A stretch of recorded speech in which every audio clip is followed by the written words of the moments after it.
Bonsoir à tous, j'espère que vous allez bien pour cette deuxième lecture des assiettes cassées. J'espère que vous avez profité de la journée, que vous avez pris le soleil, vous avez beau temps. Moi j'ai fait de la peinture enfermée dans mon entrée, donc je n'ai pas beaucoup vu le soleil, mais ça fera ça de moi à faire cet été. Voilà. Donc je continue et c'est Nathan qui répondait à Rose.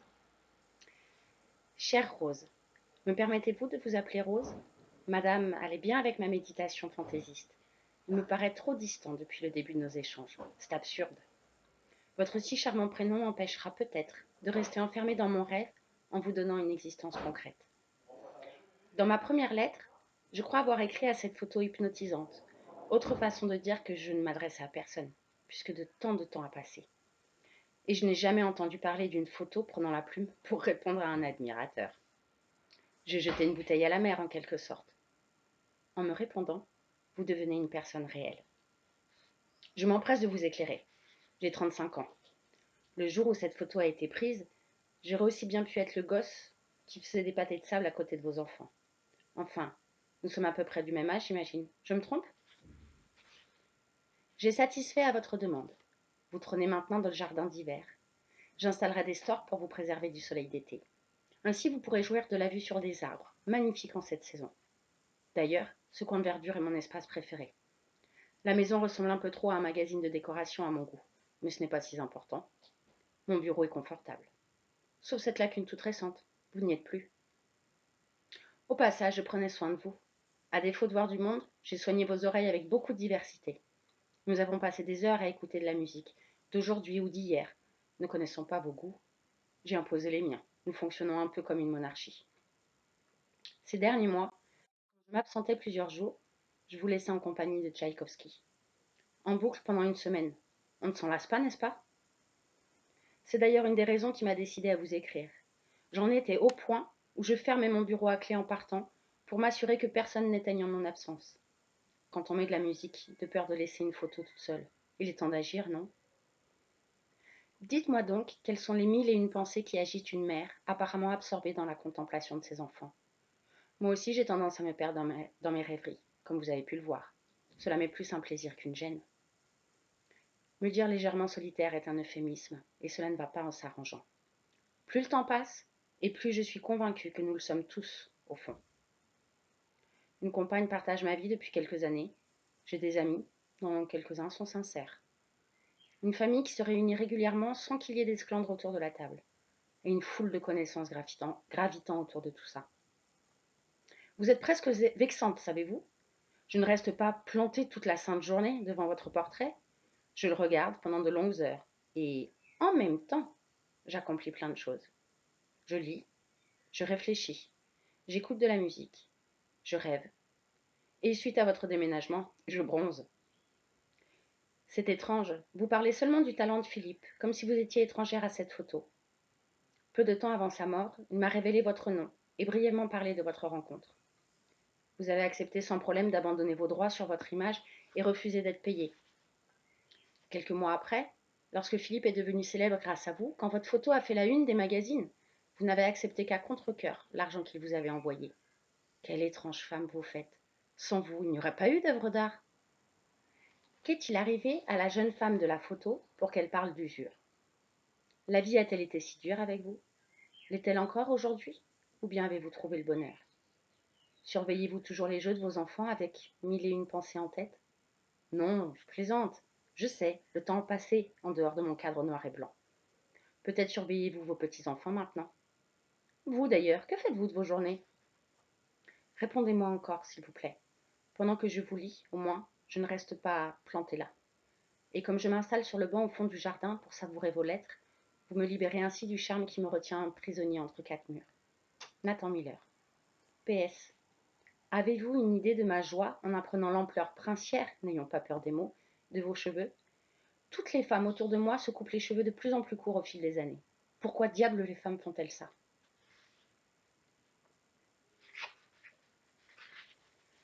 Cher Nathan, cette avalanche de questions dans votre lettre, par quel bout prendre ma réponse? Il me faudrait dresser une liste, mais heureusement, j'ai passé l'âge de ce genre de torture. Sauf les courses et la paperasse, parce que ça ne m'intéresse pas. Les rides donnent le privilège de laisser flotter, penser et aider à leur gré, sans plus chercher à les discipliner. À mon tour d'être curieuse. Vous ne travaillez donc jamais? La façon dont vous décrivez votre vie me fait penser à celle d'un jeune retraité oisif. À 35 ans, vous avez braqué une banque sans vous faire attraper ou quoi? Je suis très heureuse de mon déménagement et un peu triste d'apprendre la mort de Philippe. Nous nous étions perdus de vue depuis des années. Je ne suis pas étrange, quelle idée. Je suis simplement logique. Si chacun s'acharnait à protéger son image, combien d'artistes seraient privés de création? Allons donc. Je ne suis pas la tour Eiffel pour contraindre un photographe à me demander mon autorisation. Quant à cette histoire d'argent, je n'estimais pas le mériter. La dimension artistique de la photo vient du talent de Philippe. Je me suis contentée d'être une jeune maman surveillant ses enfants sur la plage. J'ai eu de la chance. Il a appliqué son talent à mon visage. Il l'aurait tout aussi bien fait avec une fleur ou un caillou. L'essence d'une œuvre, ce n'est pas l'objet montré, mais le regard porté dessus par l'artiste. Sinon, les pommes et les oranges de Cézanne ne seraient pas au musée d'Orsay, ni l'urinoir de Duchamp à Pompidou. J'ai été largement récompensée de ma participation. Philippe nous a donné un grand tirage qui reste accroché dans notre chambre. Mon mari voulait s'éveiller et s'endormir devant. Et puis Philippe nous a également offert des portraits des garçons, absolument superbes. Les portraits, nos enfants aussi bien sûr. J'aurais aimé pouvoir rester cohérente avec moi-même jusqu'au bout, mais quand Philippe m'a envoyé ce chèque, j'ai dû renoncer à mes principes. Mon mari venait de mourir, je me retrouvais seule pour élever 3 enfants. Je n'ai pas eu le luxe de refuser. L'événement qui m'a le plus durement abrasé le cœur fut la mort de mon mari. Quand on a la chance de rencontrer cette moitié dont parlent les livres et les films, comment supporter cet arrachement? Son absence est une blessure dont on ne guérit jamais vraiment. On apprend seulement à vivre avec. Il y a les jours faciles et les autres, insoutenables. Puis j'ai vécu simplement. J'ai eu ma part de rire et de larmes, de rêves réalisés et de regrets infinis, de courage et de faiblesse. Ces années m'ont un peu patiné, il faut bien l'avouer. J'ai quelques kilomètres au compteur, pourrait-on dire. J'ai pu changer certaines pièces.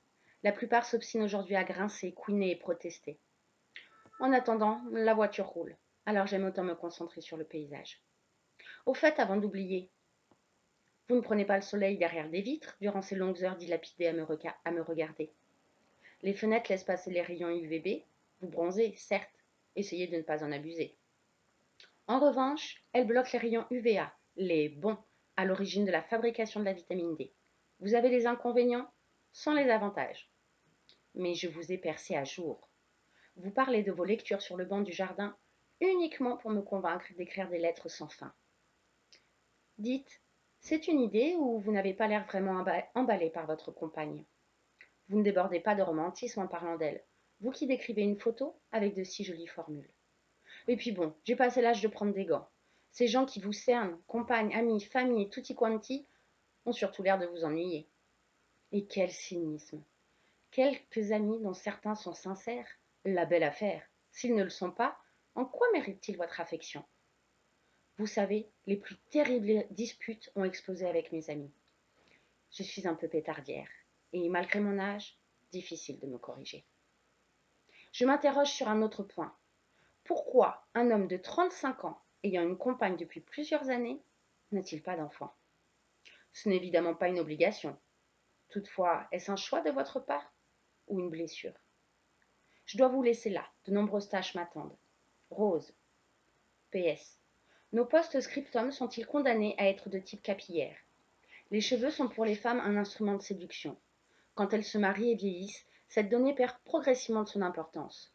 De plus, avez-vous une idée des soins demandés, que dis-je, exigés par des cheveux longs? Si vous saviez le temps passé à entretenir les miens, n'est-ce pas délicieusement frivole? PS2. Si j'ai oublié certaines de vos questions, j'en suis désolée. Vous les remettrez dans votre prochaine lettre. Là, je dois vraiment y aller. Ah si, pourquoi ne changez-vous pas la décoration de votre maison, si elle ne vous plaît pas? Chère Rose, je vous jure solennellement n'avoir braqué aucune banque, ou petite grand-mère, ni rien commis d'illégal. J'ai hérité de mon père une modeste affaire familiale. Je l'ai développée avant de la revendre. Aujourd'hui, mon travail consiste à gérer mes avoirs. Cela m'occupe une poignée d'heures par jour. Je vais vous donner du fil à retordre dans votre prochaine lettre.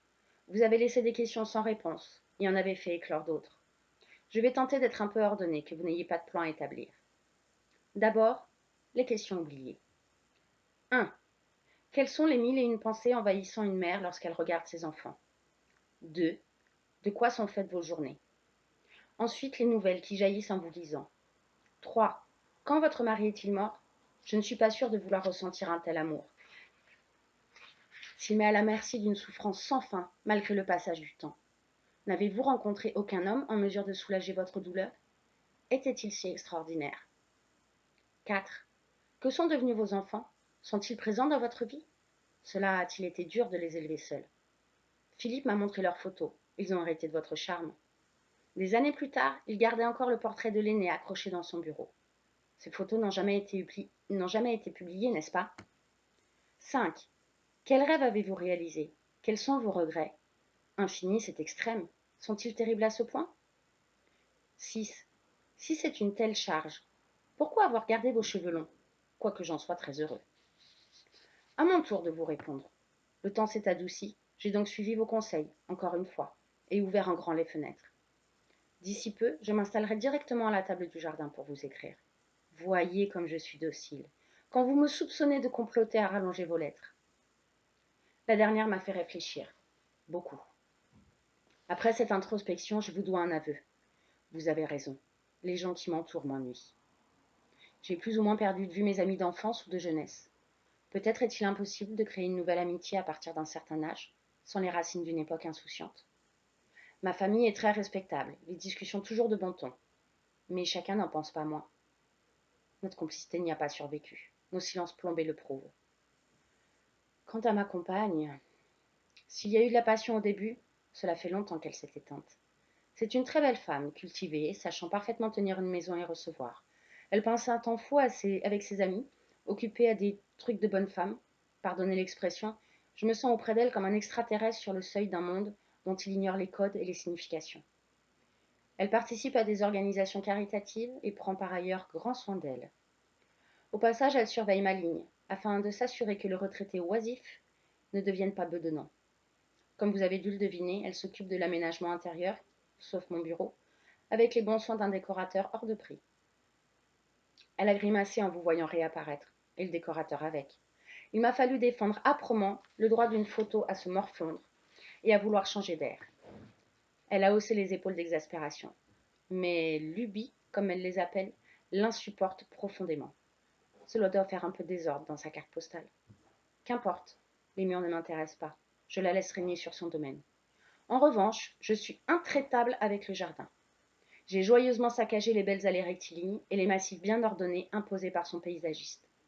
À la place, je préfère un désordre savamment entretenu. Des heures de travail chaque jour, du printemps à l'automne. Encore une de mes lubies. Ne pas avoir d'enfant? Non, ce n'est pas une blessure. Quand j'étais plus jeune, j'en voulais une ribambelle. Le temps a passé, et cela ne s'est pas fait. Elle n'y tient pas vraiment. Sûrement un peu trop lubiesque à son goût, un enfant. Et puis, à mon avis, elle a peur d'abîmer son corps, magnifique il est vrai, avec une grossesse. Mon Dieu, je me relis et je trouve cette lettre d'une tristesse épouvantable. Et ces questions numérotées, quelle étroitesse d'esprit, oubliez-les vite. C'est peut-être à cause de cette lumière de fin d'après-midi.